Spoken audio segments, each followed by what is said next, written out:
Hello, coming to you live from vacation in Cape May, New Jersey, which is the very last part of the state. Why are we here today? I want to talk with you about this major problem that we have in public speaking, which is fear of freezing up on stage. And I can't tell you how many hundreds of people, maybe thousands of people I've spoken to at this point, and everyone has some variation of this fear. We honestly think that we're just going to turn to stone, turn to ice up there, or we even think that we're going to stink so bad that people are going to throw tomatoes at us. Or worst of all, that the flying monkeys from the Wizard of Oz are going to come and take us away if we even make a single mistake. Thank you for joining me today and hearing this message that is going to elevate your public speaking. I'm Tatiana Rodriguez, a public speaking professor and coach, and my goal is to help you speak calmly, clearly, and confidently. So let's get real here, guys. The reason we're so afraid, what is it? That's what we're going to talk about. The reason, right? What causes that fear? Now, let me just take you back here a bit, because before teaching, I used to be a photographer and videographer, weddings, businesses, and I had the opportunity to meet Jerry Guiones and Melissa Guiones. They're a power couple who are in the wedding world specifically. And hearing him speak really helped me tremendously learn a great deal about how to handle fear. So I'm going to tell you a little more about him in just a while. But today, let's talk about this cause. Number one, let's start with the cause. We have a strong fear of judgment. That's just what it is. When we say that we're scared, right? We're scared of being judged, and not just being judged. We're scared of being judged negatively, right? So let me know if you're with me in the comments. Welcome to all of you watching live from YouTube, Facebook, or LinkedIn. When you think about fear of public speaking, what is it that you're afraid of? Can you verbalize this? And just know, I've asked this to all of my clients, to all of my students. What is it that you're afraid of? And I know we have a little bit of a lag because this is live, so let me know, what is the thing that you're afraid of? And in the meantime, let me say hi. Ben, hello. So happy that you're here, my number one supporter, Ben. So what is the thing that we are afraid of when it comes to judgment and public speaking? And Tech Troublemaker, Roy, saying, hey, live streaming has helped me so much with the fear of public speaking. 100%, Roy. Taking action, getting in front of the camera consistently helps tremendously. By the way, you guys might notice that I am not in my typical setup here today. Where am I? I am in a Victorian style home. It's very cute. A lot of beauty on the outside of it, especially if you love that Victorian type of thing. So got my mobile set up here, and for my creator friends on here, my live streaming friends, I'm happy to show you the way I set this up mobily, because I do not have my regular camera. I'm actually streaming with my iPhone. But let's see, let's dive back into our freezing situation, right? Because we know that for the most part, the thing that's going on is that we're scared, right? We're totally and completely scared of this. So let me actually clear space up a little bit here. Let's just focus. Let's focus on this cause part first. So Roy, you're saying you worry about what people think about you, whether they believe you're qualified to speak on the topic you're on. Right. We think about our credibility. We think about our reputation. And for some people, it also plays into that imposter syndrome. Do I really deserve to be here? Do I belong here? Right? Am I going to be found out? I hear that very often. People struggle with that. At the end of the day, no matter how you verbalize it, no matter if it's, I'm afraid to stutter, I'm afraid of looking foolish, I'm afraid of making a mistake, I'm afraid of sounding dumb. All of the things that I've heard people say in all of my classes and all of my sessions, it comes down to the same root cause. And that cause is that we're afraid of negative judgment. We're not afraid of positive judgment, because if everybody likes it, right, that makes us feel good. So we're still being judged, but the judgment, if it's negative, that's the part that's an issue. Hello, Marcus. Thank you for joining us from across the world. Great to have you here on the live stream today. And Marcus, let me know, what do you think? What are some of the things that are fear-inducing for you? I know you also go live. So when it comes to public speaking, would it be different for you, Roy? Is it different for you guys if you were to stand up in front of a crowd face-to-face versus virtually, right? Let me know what you think about that. And David saying hello here. What's up? Oh, and then you're saying hello to everybody else. David, glad to have you here. And David, let me know your thoughts too. When it comes to public speaking, we're talking about the fear and the cause. So we might verbalize those fears completely differently. Cause-wise, my belief is that we all have a fear of judgment because we're social creatures, because we want to be liked, because we want to be accepted, because we want what we do to be received well. So that is just a part of being human. So number one, if you experience this, hey, you're not alone. And then also, Bren, you bring up a good point that you're just not used to it, right? And I know that in your career, you've definitely have done it at many times, but it is, if you don't do it frequently, it can be very hard to get used to it. And Marcus, for you, streaming gave you more confidence for in real life speaking, but you still do get nervous if it's a large crowd. And you bring up a great point. And actually, I have this book right here. This book is called Your Perfect Presentation by Bill Hugterp, whom I've done courses with. Now, I am not a fan of the word perfect. I'm more of a fan of imperfect, but still, he has a great book. And one of the things that I learned from his teaching, from his courses, from his books here is that you can transform energy. And being nervous is often part of being afraid, but never try to dismiss that energy, because if you're nervous, it's a symbol that you care. It's a sign in your body. Your body is letting you know that this thing matters to you. And Roy, I'm pretty sure that we actually had that conversation recently, or I heard you say it in a live stream also. So I'm glad that this message is out there, and we're more welcoming and accepting of the fact that nervous energy is not a bad thing. To me, it's an indication that I care about what I'm about to do.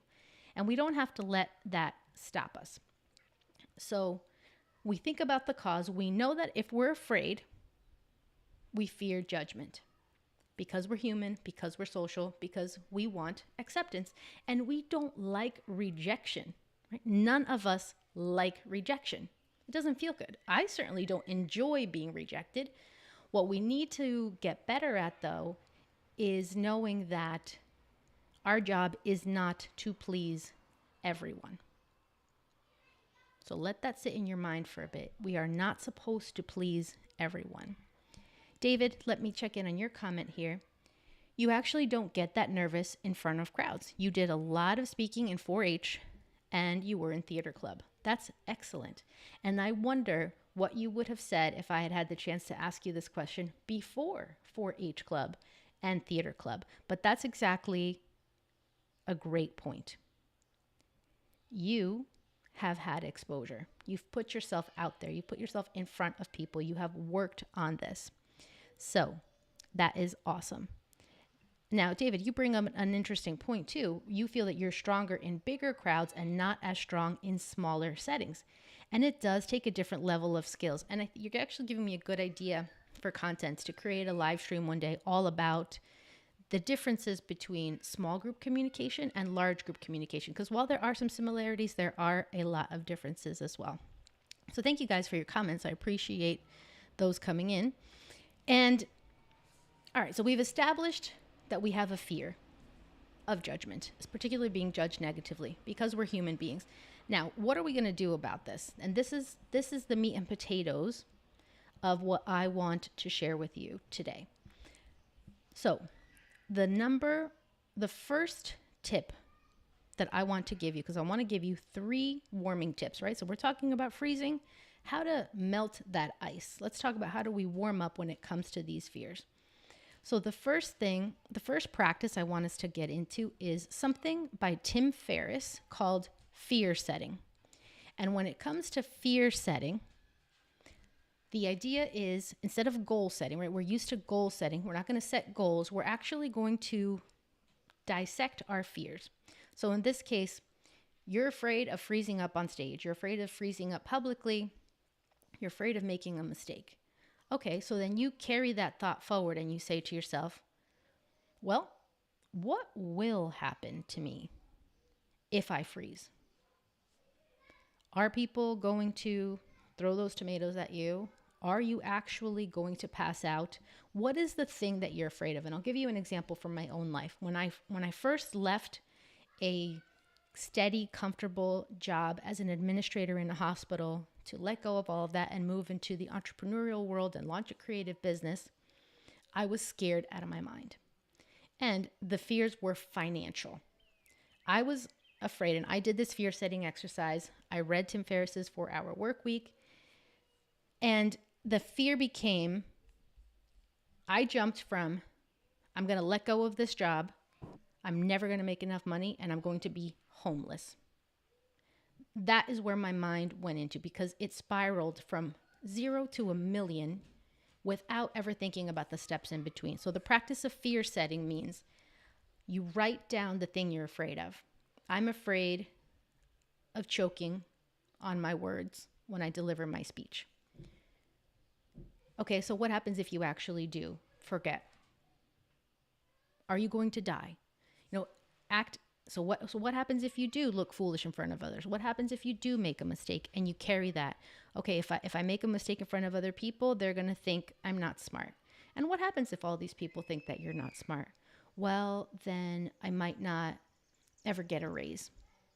So then you really have to take those thoughts captive and question them to see, do they really make sense? Is this stuff truthful, or am I making a lot of assumptions?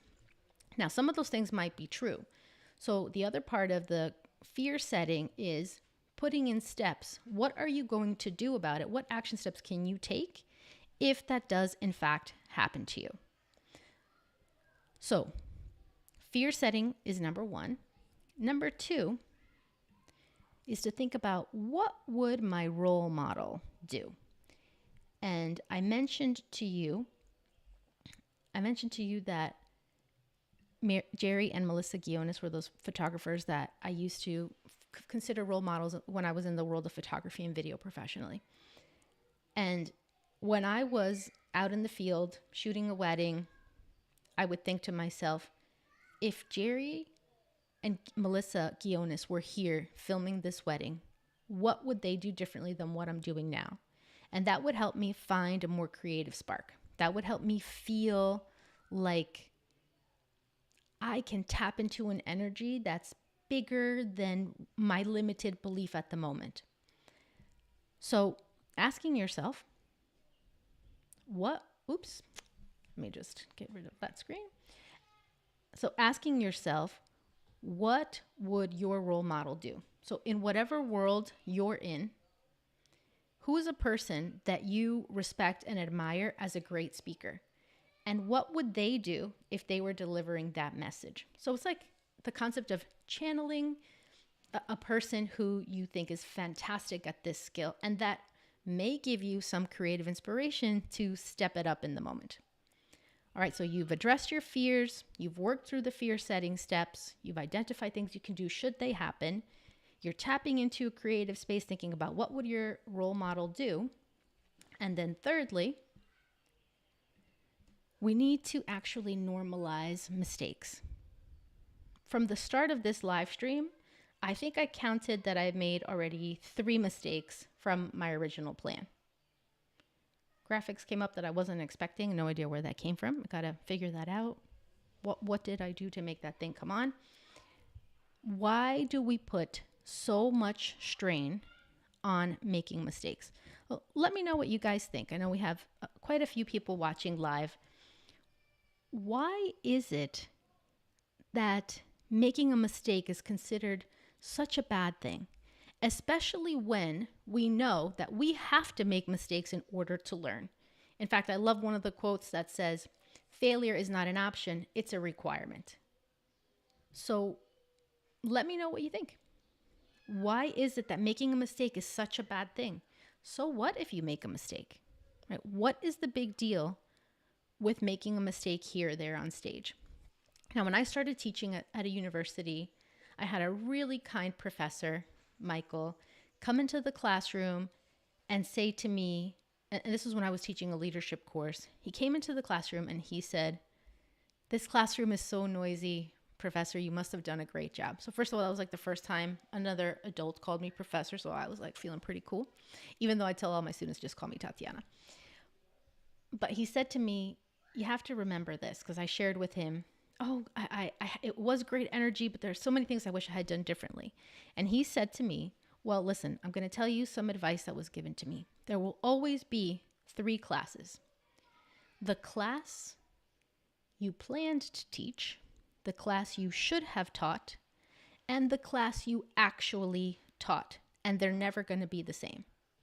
So I think that this concept applies also to us in public speaking. There is the speech, the presentation, the message, the content, the live, the video that we planned to deliver, the one that we should have delivered, and the one that we actually delivered. And I hope that that makes sense to you and is encouraging to you as you prepare your own content. Honestly, we have to, in a way, get over ourselves. We certainly have to let go of perfectionistic tendencies. And that's a topic for another day for sure. But if you are on a perfectionistic track, I recommend that you look up Julia Cameron's book, The Artist's Way, to help you remove that as a stumbling block, because that's what it is. It's a big, giant trap. So normalizing mistakes, I think, is one of the simplest and yet hardest things that we can do when it comes to elevating our public speaking and taking that fear of freezing on stage away. Now, there are some practical things that we can do as well, right? So I've given you 3 big tips here, but also we cannot and should not skimp on rehearsal, right? We should be prepared. We should be practicing the content. That's a given, right? If you're not rehearsing, and I addressed this a week or 2 ago on the live stream, you're giving your crappy first draft, and it's just not good, right? It's not going to be your best work. So of course you rehearse, but there's also nothing wrong with having some notes to help guide your content. Absolutely nothing wrong with periodically looking at your notes.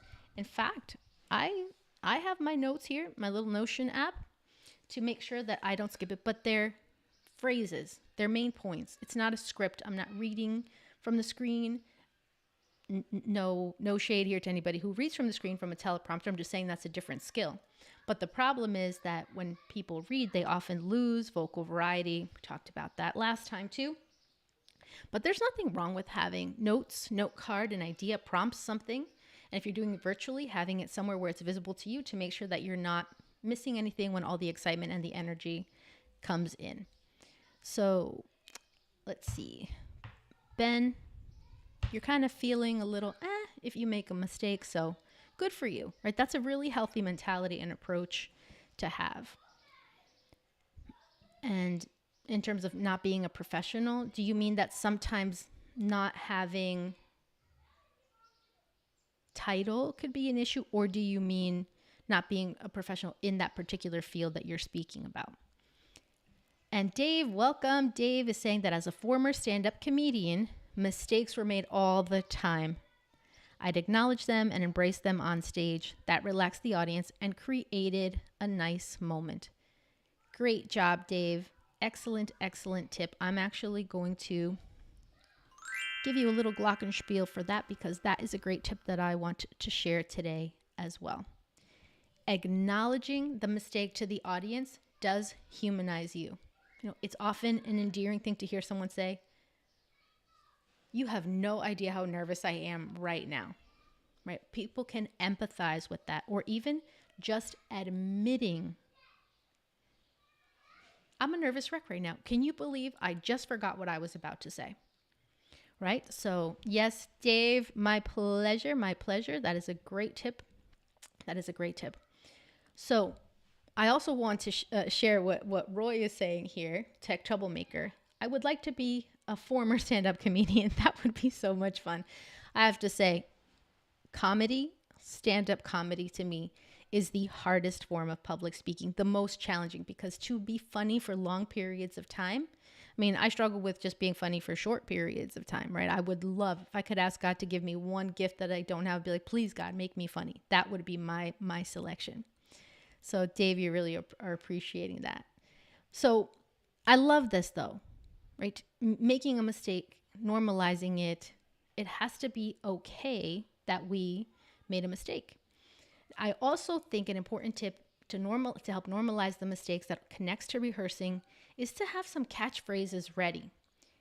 Expect that you might lose your place. Expect that you might blank, that you might go off track.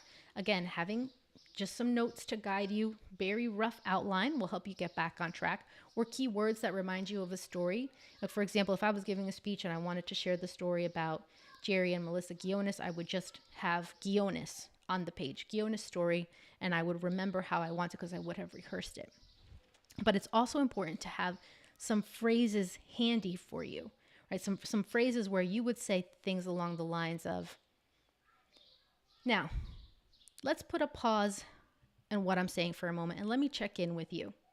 So in a way, if you blank out, you can have that phrase in your back pocket, pull it out of your back pocket, bring it up to the audience and say, let's put a pause on that for a second here. Let me check in with you guys. And then ask your audience a question, whether it's a rhetorical one or an actual direct one to engage them, to give you a minute to catch up. That's one effective strategy. Or you can turn it back on your audience and say, all right, let's review. Who wants to recap a bit of what I just shared? And let them participate. And that works obviously more effectively when you're in person or in a Zoom meeting where people can chime in right away versus when you're doing a live stream and you have a bit of a delay. But these are two very practical things that can help you. And Valerie, you're joining us on Facebook. Hey, Valerie had her birthday yesterday. I literally was commenting on your LinkedIn and it was lonely over there. I'm so sorry about that, Valerie. I know, I really hope that LinkedIn will come to an agreement with Ecamm and allow the comments to fly in here. I do apologize for that because I appreciate the connection and you being there. And you are loving these tips, inspiring you to go live more often. Yay! Definitely. I would love that. And by the way, we have a plan, Valerie and I, to go live with Ecamm in July. So stay tuned for more information about that. David, your comments here. You're afraid of trying stand-up, so I'll probably try doing stand-up. I'm with you. That scares me.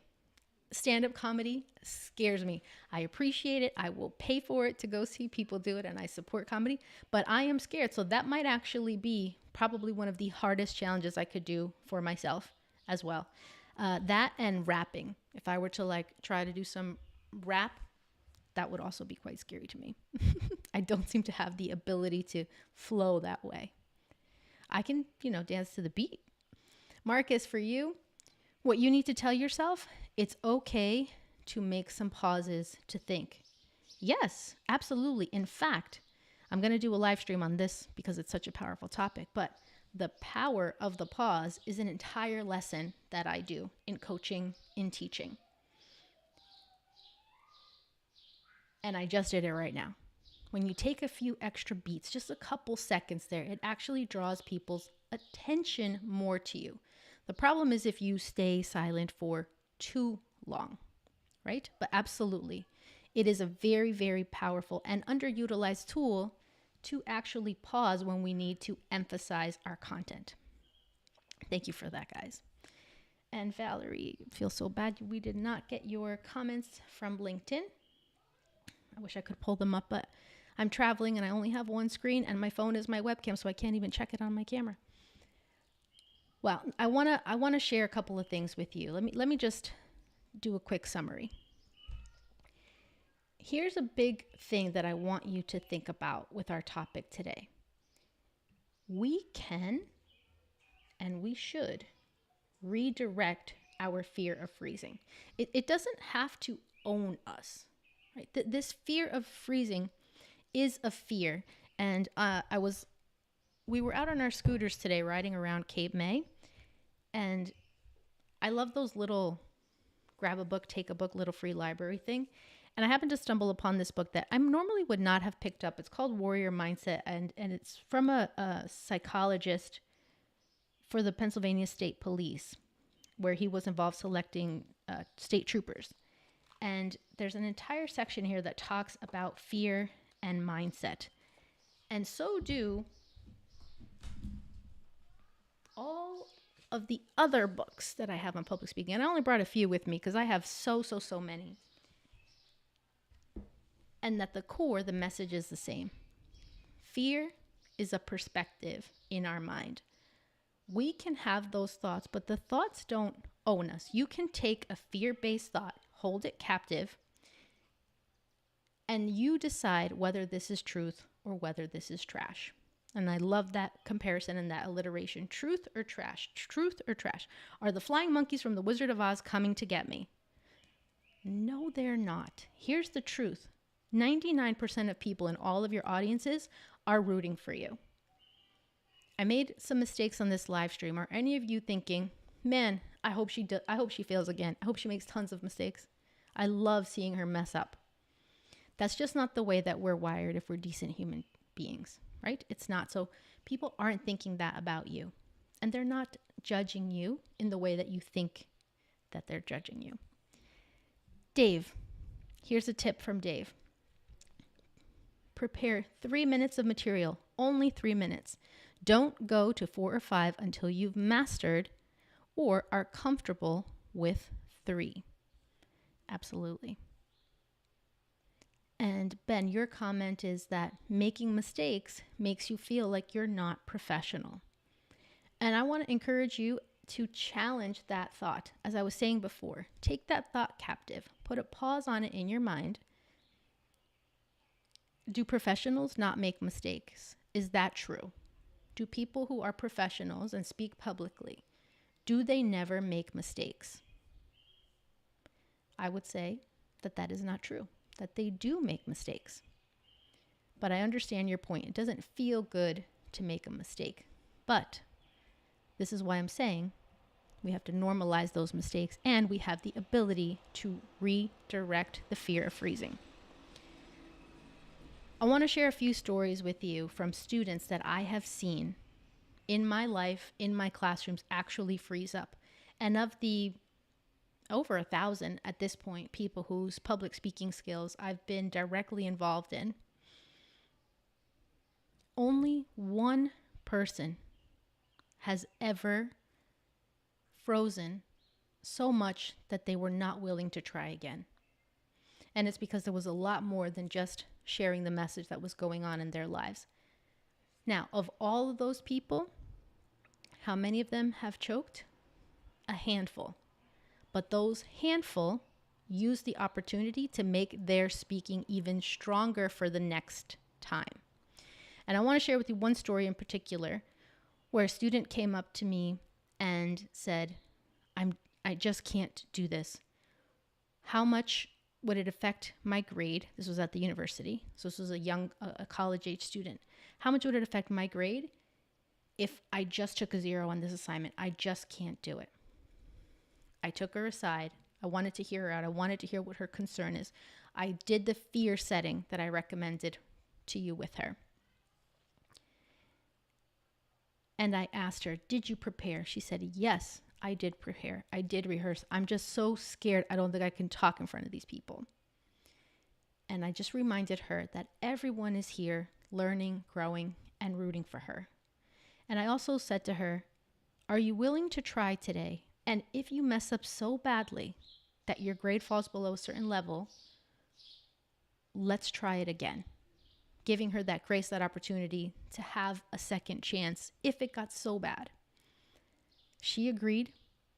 And do you know that she actually delivered a great speech? but she would have allowed her fear, that fear in her mind, to stop her from ever even giving the speech at all. All she needed was a little reminder from an encouraging person in her life who was willing to remind her of the truth. That thought that she was having, that fear-based, that limiting belief, was not correct. Doesn't mean that they're not experiencing something real. It's a real feeling, but it doesn't have to stop you. I want to say hello to Mommy Guide, who's coming into the chat. Hello, welcome. So, redirecting the fear of freezing is really important. And my invitation for you this week is, ready? Here's a question I want you to consider this week. What's bigger than your fear? What is the thing that you want? The reason that you want to give the message, the speech, the presentation, the stand-up comedy routine, whatever it is, what is the thing that's bigger than your fear? For me, the thing that's bigger than any fear is the fact, and it's crazy because even as I'm about to say, I can feel it in my heart. I have a physical response to when I answer the question, what's bigger than any fear? Well, it's because I believe I have something valuable to say. I believe I have something really important to put out there in the world. People are scared to get up and talk in front of a camera, in front of a group, in a boardroom, in front of others, and share a message and an experience that nobody else in the world can say like them because they have not lived their lives. So it's hugely and wildly important to me to provide that encouragement, to give that little gentle nudge and push that so many people need when it comes to fear-based thinking and the fear of freezing on stage. David, you taught a class at the Editors Guild. Your morning session, you made a ton of mistakes and used up 2 full hours. Everyone in the class helped. Your noon class breezed right through it. Yes, and that is the beauty of being able to do some of these things and repeat, because the next time you know it's going to be even better, 100%. And you're making my point there, right? That everyone in the class helped. People want to help. They want to be actively involved, and they want you as the speaker, as the leader, as the educator to do well. So absolutely, right? People are rooting for you and are willing to help. I love that. I love that. And Mommy Guide, finishing well. Bravo, David. So just giving you a little bit of encouragement there too. So spend some time this week thinking, what's the thing that's bigger than your fear? And if you're willing to share it now, go right ahead and pop it in the chat for me. I'd love to hear. What is the thing that is going to be bigger than the thing that's going to stop you? Because guess what? You can be afraid. There's nothing wrong with being afraid, but it doesn't have to hold you back. You can move forward even if you're afraid and deliver that strong message. I want to invite you also to join me next week. I'm going to be doing live streams Wednesdays at 12:30 Eastern. And the topic for next week is going to be, does public speaking ever feel natural? Kind of hinted at it a little bit today, hearing David's perspective. But the question is, does public speaking ever feel natural? And that's what we're going to dissect and dive into a little bit more next week. And let's see, we have Ben, you're answering a question here, so let me pop it on the chat. Your growth is bigger than your fear, your desire to grow. I love that, and that is a value that I share as well.